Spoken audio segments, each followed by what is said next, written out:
Well, I spent a bit of time at the Mining Indaba, including in being involved with Peter Major on one of the panels. He's a mining analyst at Cadiz Corporate Solutions.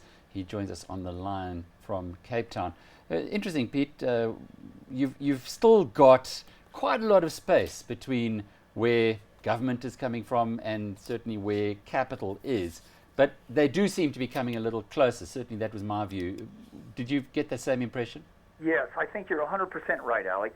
They've been going at odds with each other for 20 years now, at least from 1994 till now. And this is the first time that I think we saw them all in the same room and pretty much agreeing on things. I would say there is at least 66, 70% agreement, and I've never seen that before.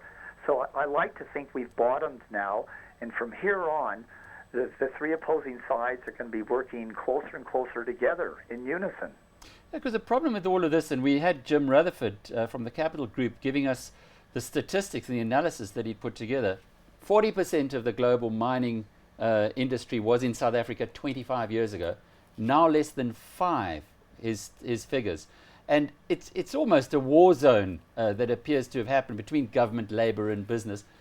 Is that, if the war is at least over, fortunately the minerals are still in the ground, Pete, so at some point in time we will be able to get value from it. We will, but it won't be in our lifetime. And yes, if we can declare the war over as of this week, then you have a process of reconstruction. And we know how long it took Japan and Germany to reconstruct. It took them about 15 to 20 years. So we've had a 20-year war, and we've had ideology and politicization working against the mining industry and revving up the masses, demonizing the mining companies, breaking up mining houses, chasing minings and investment out of here. So it is a 15, 20-year horizon for reconstruction, and that's what we have to start, reconstruction of our mining industry. Peter Gugu here with Alec. Your analysis of South African mining companies and the management, are they on the right track then in working towards this reconstruction? They're starting to get on the right track, but they are putting out so many fires, and they are dealing with layer after layer of new legislation, and then they think they comply with existing legislation, and then they're told they're not even close, and they say, well, where aren't we close? And they don't get shown, and that leads to uncertainty. So it's constant new layers of legislation and reinterpretation of existing legislation and more proposed. And so all the mine managers and the CEOs, they're dealing with that instead of competing with mining industries in 200 other countries. So there's no way Stephen Jobs and Bill Gates could lead world-leading IT industries if they had to deal with all the things our mining execs have to deal with. One of the points that Rutherford made that has still been sticking with me is that much of our economic thinking comes from the University of Sussex, as he called it, the alma mater of the ANC, which is one of the most left-wing universities in Europe. I'm looking at my notes that I wrote at the time, and he says that there were many scholarships between ANC and at Sussex University, and including amongst the alma mater were Thabo Mbeki, Issa Pahad, and of course Rob Davies, who's playing a big role now. Do you think he's overemphasizing this, Pete? Maybe he is, but I'm glad he brought it up, because I think the important point of what he brought up, Alec, is something is influencing our leaders who are making these kind of decisions. And if we look back at Nelson Mandela, I was there at the Cape Town Square when he got released, and he ranted and raved about, we will nationalize these gold mines. We've talked about it, we're going to do it.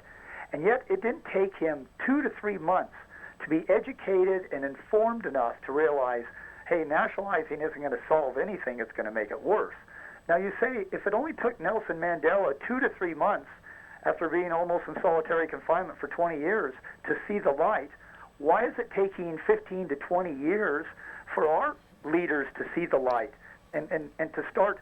And they are starting to reverse. They're not reversing any of this crazy legislation, but at least they're holding it back and they're re-looking at it. So let's give them credit for that. Let's give President Zuma and our new mining minister credit for at least not signing this Amendment Act and saying, we're going to review this. We do see there's problems with it. So maybe the war is over, but the reconstruction is going to be long and hard and probably focused in some of the areas that, again, that Jim Rutherford raised, the one he was most concerned about was productivity.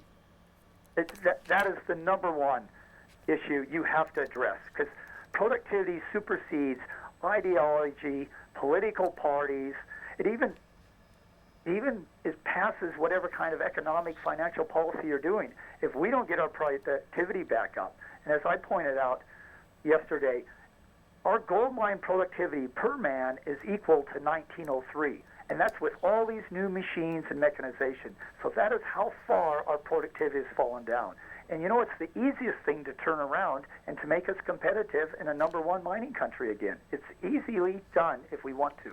But what are we doing? Well, if it's easily done, then what do we need to do to make our mines more productive? Well, we have to get socialization out of the mines. And we started socializing our mines. The ANC, our leaders, decided it made more sense to socialize the mines than to nationalize them. So they started socializing the mines in the new millennium.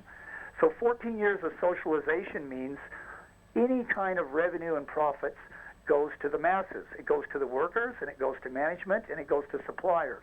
And we have to unsocialize the mines that say, you have to put back as a priority the providers of capital. If you don't give the providers of capital a return on their capital like you have to in a capitalist society, capital will dry up.